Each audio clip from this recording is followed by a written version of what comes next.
नमस्कार, खबरों के इस बुलेटिन में तुहाडा स्वागत। मैं हरजिंदर कौर सैनी। पहला पेश ने चोणवीआं खबरां।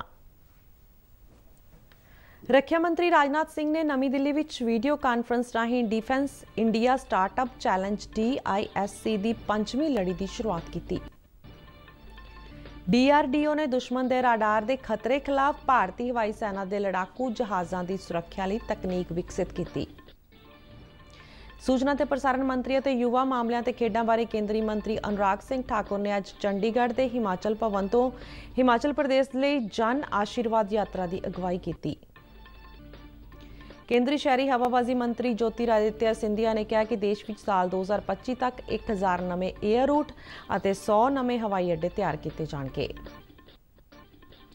भारत में पिछले 24 घंटों दौरान 36,401 नवे कोरोना मामले दर्ज। बीते दिन 39,157 कोरोना मरीज ठीक होए। कोरोना तो ठीक होने की दर वध के 97.53% हुई। हुण तक देश भर में 56 करोड़ 64 लाख टीकियां दी खुराकां दित्तियां गईयां। जम्मू कश्मीर के राजौरी जिले के थाना मंडी खेतर में सुरक्षा बलों नाल मुकाबले दौरान एक आतंकवादी मारिया गया, एक JCO शहीद। ते फिट इंडिया मुहिम तहत BSF वालों जम्मू तो गुजरात के ढाणी लई कड्ढी जा रही साइकिल रैली अज दीनानगर पहुंची। ते हुण खबरां विस्तार नाल। रक्षा मंत्री राजनाथ सिंह ने अज नवी दिल्ली में वीडियो कानफ्रेंस राਹੀਂ defence India startup challenge DISC की 5वीं लड़ी की शुरुआत की। पहलियां 4 लड़ियां के मुकाबले 5वीं लड़ी में बहुत सारियां चुनौतियां ने। यह रक्षा तकनोलॉजी, उपकरणों के डिजाइन और निर्माण समर्था को विकसित करने में स्टार्टअप ईकोसिस्टम का लाभ उठाने वाल एक वड्डा कदम होएगा। रक्षा मंत्रालय ने माली साल 2021-22 लिए डिफेंस एक्सीलेंस इनोवेशन नवाचार वधाउण लई घरेलू खरीद लई कुल 1000 करोड़ रुपए रखे गए ने। रक्षा मंत्री ने हाल ही में स्टार्टअप्स की मदद करन अते रक्षा ते पुलाड़ खेत्रां विच नवाचार नूं वधाउण लई अगले 5 सालां लई तकरीबन 500 करोड़ रुपए के बजट नूं मंजूरी दित्ती सी। इन्हां घोषणावां नाल नौजवानां वल्लों विकसित किए जा रहे नवे उत्पादां नूं घरेलू खरीद दा भरोसा मिलिआ है। साल 2025 तक भारतीय रक्षा खेतर नूं 50 खरब डॉलर का अर्थचारा हासिल करने के टीचे नाल भारतीय रक्षा खेतर विच अहम योगदान पाउण दे योग बनाएगा। इस मौके बोलदिआं रक्षा मंत्री ने कहा कि देश ने रक्षा खेतर विच आत्म निर्भरता वाल एक होर कदम अगे वधाया है। उन्होंने कहा कि सानूं इनोवेशन हब बनण वाल अगे वधना पवेगा। रक्षा मंत्री ने कहा कि देश में प्रतिभा की कोई कमी नहीं है। पूरी दुनिया में इस वेले सुरक्षा ताना बाना बड़ी तेजी नाल बदल रहा है। साडियां कौमी सुरक्षा दीयां चुनौतियां भी वध रही ने अते ये होर गुंझलदार हो रही ने।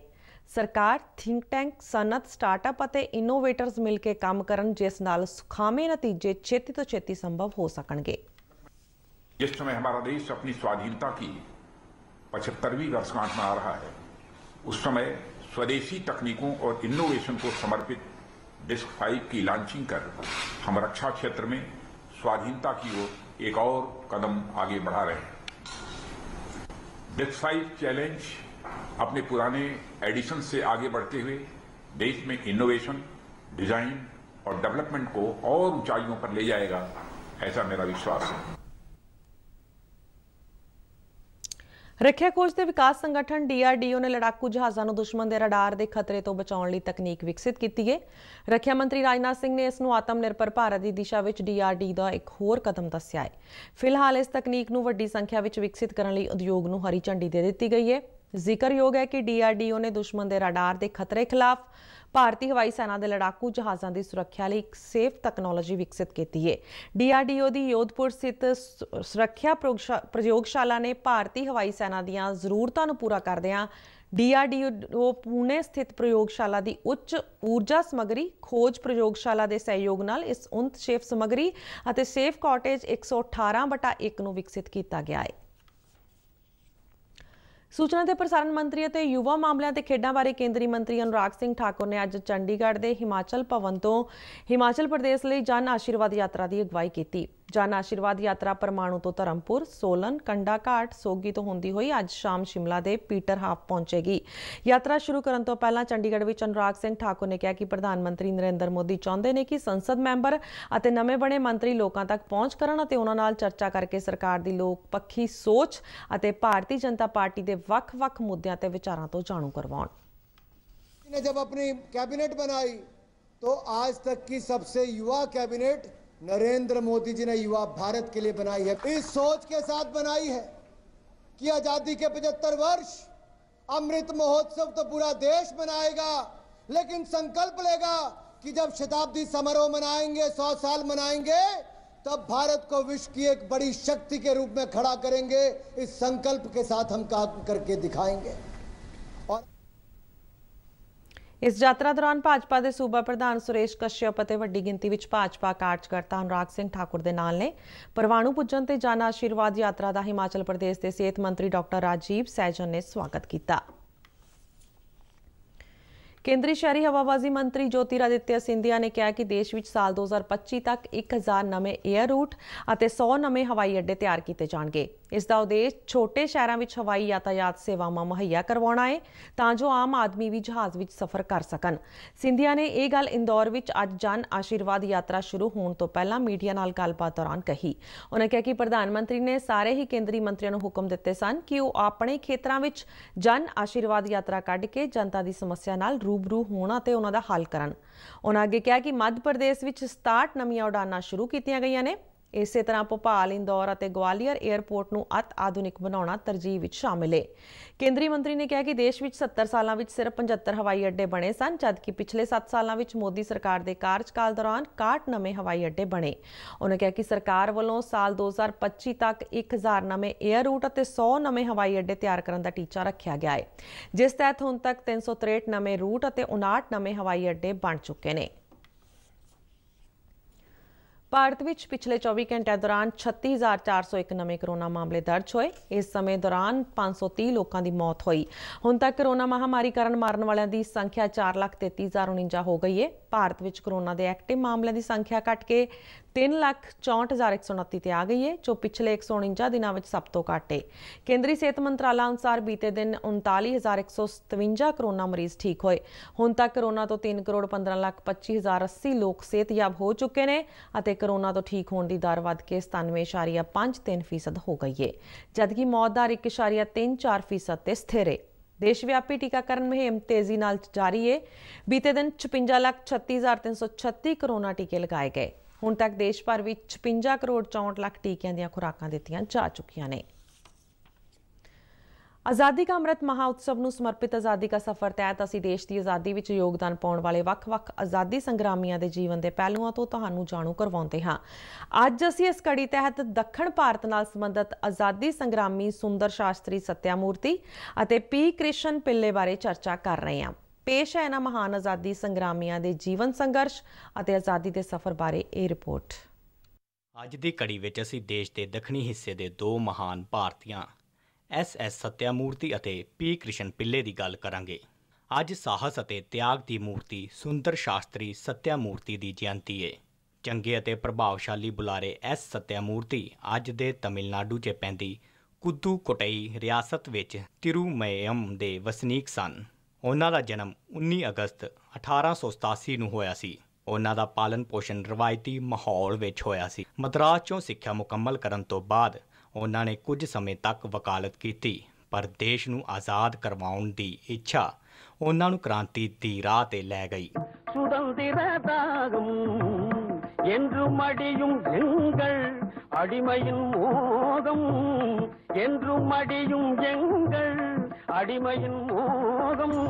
ਉਹਨਾਂ ਨੇ ਬਸਤੀਵਾਦੀ ਸ਼ਾਸਨ ਦੇ ਵਿਰੋਧ ਵਿੱਚ ਵੱਧ ਚੜ੍ਹ ਕੇ ਹਿੱਸਾ ਲਿਆ।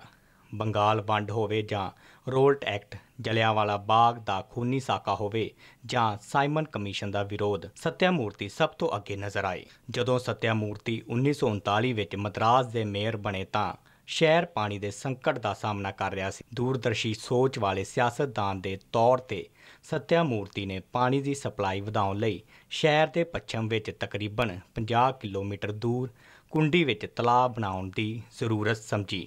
ਇਹ ਅੱਜ ਵੀ ਚੇਨਈ ਦੇ ਲਈ ਇਕਲੌਤਾ ਪਾਣੀ ਦਾ ਸੋਮਾ ਹੈ। ਸਤਿਆਮੂਰਤੀ ਲੋਕ ਕਲਾ ਵਿੱਚ ਮਾਹਰ ਸਨ।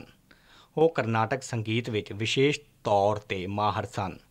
ਉਹਨਾਂ ਨੇ ਮਦਰਾਸ ਵਿੱਚ ਸੰਗੀਤ ਅਕਾਦਮਿਕ ਵਿੱਚ ਅਹਿਮ ਭੂਮਿਕਾ ਨਿਭਾਈ।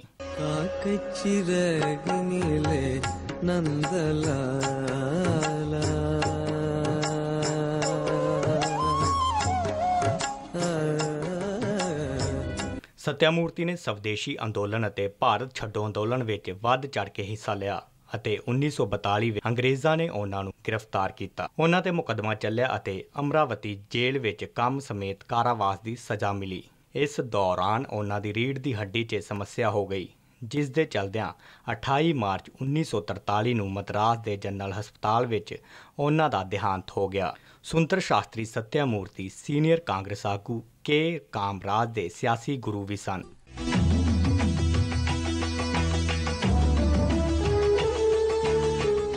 ਅੱਜ ਪੀ ਕ੍ਰਿਸ਼ਨ ਪਿੱਲੇ ਦੀ ਜਯੰਤੀ ਅਤੇ ਵਰਸੀ ਵੀ ਏ। ਉਹ ਮਹਾਨ ਸੁਤੰਤਰਤਾ ਸੈਲਾਨੀ ਸਨ। ਉਹ ਵਾਇਕਾਮ ਸੱਤਿਆਗ੍ਰਹਿ, ਨਮਕ ਸੱਤਿਆਗ੍ਰਹਿ ਅਤੇ ਗੁਰੂ ਵਯੂਰ ਮੰਦਰ ਅੰਦੋਲਨ ਨਾਲ ਜੁੜੇ ਰਹੇ। ਉਹ ਅੱਜ ਦੇ ਕੇਰਲ ਵਿੱਚ ਚੱਲ ਰਹੇ ਖੱਬੇ ਪੱਖੀ ਅੰਦੋਲਨ ਦੇ ਸੰਸਥਾਪਕਾਂ ਵਿੱਚੋਂ ਇੱਕ ਏ, ਪਰ ਉਹਨਾਂ ਦੇ ਸਿਆਸੀ ਜੀਵਨ ਦੀ ਸ਼ੁਰੂਆਤ ਇੰਡੀਆ ਨੈਸ਼ਨਲ ਕਾਂਗਰਸ ਨਾਲ ਹੋਈ ਸੀ। ਉਹ ਪਹਿਲਾਂ ਗਾਂਧੀਵਾਦੀ ਰਹੇ ਅਤੇ ਫਿਰ ਕਾਂਗਰਸ ਸੋਸ਼ਲਿਸਟ ਬਣ ਗਏ।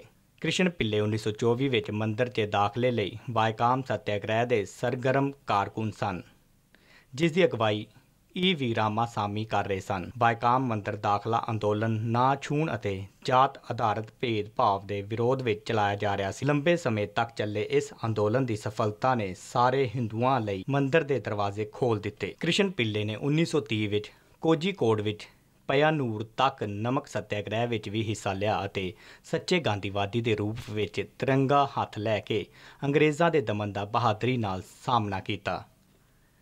ਕ੍ਰਿਸ਼ਨ ਪਿੱਲੇ 1931 ਵਿੱਚ ਗੁਰੂ ਵਯੂਮ ਮੰਦਰ ਵਿੱਚ ਘੰਟੀ ਵਜਾਉਣ ਵਾਲੇ ਪਹਿਲੇ ਗੈਰ ਬ੍ਰਾਹਮਣ ਸਨ। ਸ਼ੁਰੂ ਵਿੱਚ ਉਹਨਾਂ ਦੀਆਂ ਸਿਆਸੀ ਸਰਗਰਮੀਆਂ ਮੁੱਖ ਤੌਰ 'ਤੇ ਮਾਲਾਬਾਰ ਖੇਤਰ ਤੱਕ ਸੀਮਤ ਸਨ, ਪਰ 1936 ਵਿੱਚ ਉਹਨਾਂ ਦੀ ਸਰਗਰਮੀਆਂ ਦਾ ਵਿਸਥਾਰ ਕੋਚੀ ਅਤੇ ਸ਼ਰਾਵਣ ਕੌਰ ਤੱਕ ਹੋ ਗਿਆ। 1938 ਵਿੱਚ ਉਹਨਾਂ ਨੇ ਅਲਪੂਜਾ 'ਚ ਪ੍ਰਸਿੱਧ ਵਰਕਰਾਂ ਦੀ ਹੜਤਾਲ ਦੀ ਅਗਵਾਈ ਕੀਤੀ, ਜਿਹੜੀ ਬੇਹੱਦ ਸਫਲ ਰਹੀ ਅਤੇ 1946 ਵਿੱਚ ਪੁਨੇ ਪਪਰਾ ਵੇਲਾਰ ਸੰਘਰਸ਼ ਦੀ ਮੁੱਖ ਪ੍ਰੇਰਨਾ ਬਣੀ। ਕ੍ਰਿਸ਼ਨ ਪਿੱਲੇ ਸੰਗਠਨ ਕੌਂਸਲ ਵਿੱਚ ਬਹੁਤ ਮਾਹਰ ਸਨ। ਉਹ ਕੇਰਲ ਵਿੱਚ ਦੱਬੇ ਕੁਚਲੇ ਲੋਕਾਂ ਤੱਕ ਪੁੱਜਣ 'ਚ ਸਫਲ ਰਹੇ ਅਤੇ ਉਹਨਾਂ ਨੂੰ ਆਪਣੇ ਅਧਿਕਾਰਾਂ ਪ੍ਰਤੀ ਜਾਗਰੂਕ ਬਣਾਇਆ। 19 ਅਗਸਤ 1948 ਨੂੰ ਸੱਪ ਦੇ ਡੰਗਣ ਨਾਲ ਉਹਨਾਂ ਦਾ ਦੇਹਾਂਤ ਹੋ ਗਿਆ। ਅਜਿਹੀ ਧਾਰਨਾ ਹੈ ਕਿ ਕ੍ਰਿਸ਼ਨ ਪਿੱਲੇ ਕੇਰਲ ਦੇ ਮਜ਼ਦੂਰਾਂ ਤੇ ਕਿਸਾਨਾਂ ਦੇ ਘਰਾਂ ਵਿੱਚ ਸਭ ਤੋਂ ਲੋਕਪ੍ਰਿਯ ਚਿਹਰਿਆਂ 'ਚੋਂ ਇੱਕ ਸਨ। ਉਹ ਅਜਿਹੇ ਨੇਤਾ ਸਨ ਜਿਨ੍ਹਾਂ ਨੂੰ ਸ਼ੋਸ਼ਣ ਅਤੇ ਦਮਨ ਦੇ ਵਿਰੁੱਧ ਹਿੰਮਤ ਅਤੇ ਉਤਸ਼ਾਹ ਨਾਲ ਡਟੇ ਰਹਿਣ ਲਈ ਯਾਦ ਕੀਤਾ ਜਾਂਦਾ ਹੈ।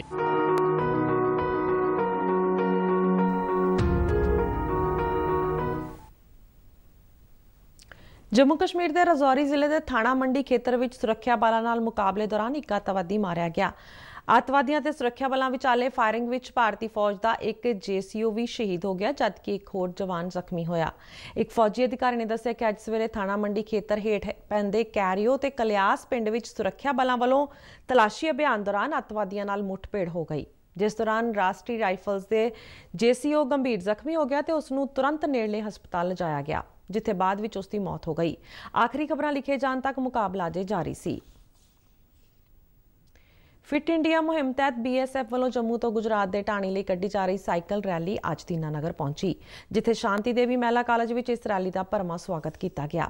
ਇਹ ਸਾਈਕਲ ਰੈਲੀ ਕੋਈ 2000 ਕਿਲੋਮੀਟਰ ਸਫ਼ਰ ਤੈਅ ਕਰਕੇ 2 ਅਕਤੂਬਰ ਨੂੰ ਗੁਜਰਾਤ ਦੇ ਢਾਣੀ ਵਿੱਚ ਸੰਪੰਨ ਹੋਵੇਗੀ।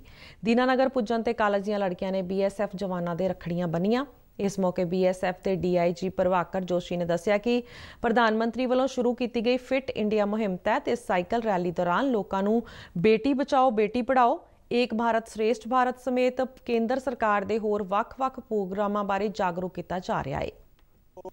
तो आज का ये कार्यक्रम है, इसमें हमारी ये साइकिल रैली सीमा सुरक्षा बल की ये जम्मू की ओक्ट्राय पोस्ट से आ रही है और ये कल रात को इन्होंने माधोपुर में नाइट स्टे करा था और आज ये गुरदासपुर में जाकर के रुकेंगे। ये फिट इंडिया कैंपेन जो हमारे परम सम्मानीय आदरणीय प्रधानमंत्री जी हैं उन्होंने जो चलाया है उसकी दिशा में एक कदम है और ये यात्रा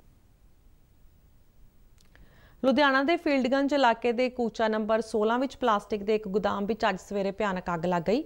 ਇਸ ਅੱਗ ਉੱਤੇ ਕਾਬੂ ਪਾਉਣ ਲਈ ਫਾਇਰ ਬ੍ਰਿਗੇਡ ਨੂੰ ਡਾਢੀ ਮੁਸ਼ੱਕਤ ਕਰਨੀ ਪਈ। ਮੌਕੇ ਤੇ ਫਾਇਰ ਬ੍ਰਿਗੇਡ ਦੀਆਂ 50 ਗੱਡੀਆਂ ਪਹੁੰਚੀਆਂ। ਇਹ ਗੋਦਾਮ 3 ਮੰਜ਼ਲਾ ਇੱਕ ਇਮਾਰਤ ਵਿੱਚ ਬਣਾਇਆ ਗਿਆ ਸੀ ਅਤੇ ਅੱਗ ਲੱਗਣ ਕਾਰਨ ਸਭ ਕੁਝ ਸੜ ਕੇ ਸੁਆਹ ਹੋ ਗਿਆ। ਗੋਦਾਮ ਵਾਲਾ ਇਲਾਕਾ ਭੀੜ ਭੜੱਕਾ ਵਾਲਾ ਸੀ, ਜਿਸ ਕਰਕੇ ਅੱਗ ਲੱਗਣ ਦੀ ਘਟਨਾ ਮਗਰੋਂ ਇਲਾਕੇ ਦੇ ਦੁਕਾਨਦਾਰਾਂ ਵਿੱਚ ਘਬਰਾਹਟ ਪੈਦਾ ਹੋ ਗਈ। ਇਸ ਘਟਨਾ ਵਿੱਚ ਅਜੇ ਤੱਕ ਕਿਸੇ ਜਾਨੀ ਨੁਕਸਾਨ ਦੀ ਕੋਈ ਖਬਰ ਨਹੀਂ ਹੈ। ਤੇ ਇਸ ਦੇ ਨਾਲ ਹੀ ਖਬਰਾਂ ਦਾ ਬੁਲੇਟਿਨ ਖਤਮ ਹੁੰਦਾ ਹੈ। ਇਜਾਜ਼ਤ ਦਿਓ। ਧੰਨਵਾਦ।